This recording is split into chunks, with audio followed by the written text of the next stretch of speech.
Good afternoon.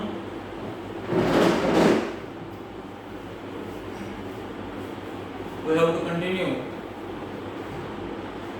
remaining part of metaphysical poetry. There is no school conscious regarding which 17th century English poets or poems be regarded as a metaphysical genre. In 1921, Herbert Grierson published Metaphysical Lyrics and Poems of 17th Century, which collected poems by Donne, Herbert, Vaughan, Marvell and Carrier. Helen Gardner's Metaphysical Poets anthology, published in 1957, contained work by many more writers, including proto-metaphysical poets such as William Shakespeare and Sir Walter Raleigh, and even poem by Restoration period.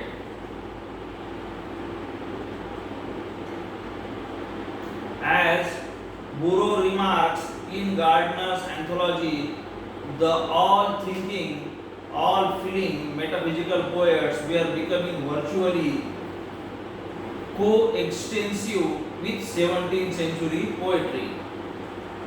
By the 1980s, many scholars described the metaphysical poets' ideas as being little more than an attempt by Eliot and followers to impose high Anglican and royalistic literary history on 17th century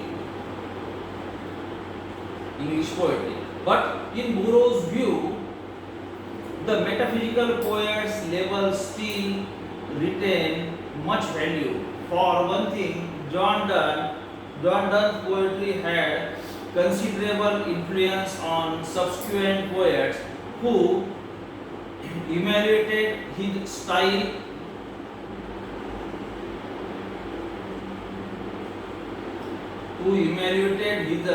Anglican royalistic literary history of 17th century English poetry. But Burrow's view on the metaphysical poets label still remains much value. For one thing, that is, John Donne's poetry had considerable influence on subsequent poets who emulated his style, and there are several instances in which 17th century poets use the word metaphysical in their work, meaning that Samuel Johnson's description has some foundation in the poetry of the previous century.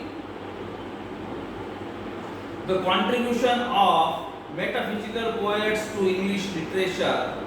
The metaphysical poets have given to the English language its best religious poetry. Herbert Donne, Vaughan, Crashaw are the most important among the religious English poets of all ages.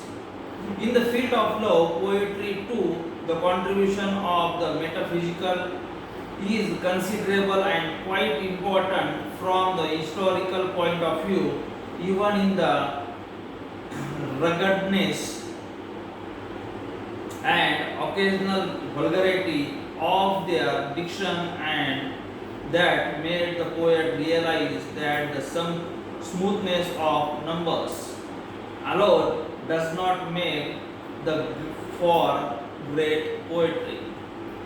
The intellectualism of the metaphysical poetry and compositeness of its imagery secured for it a continuous stream of readers from generation to generation.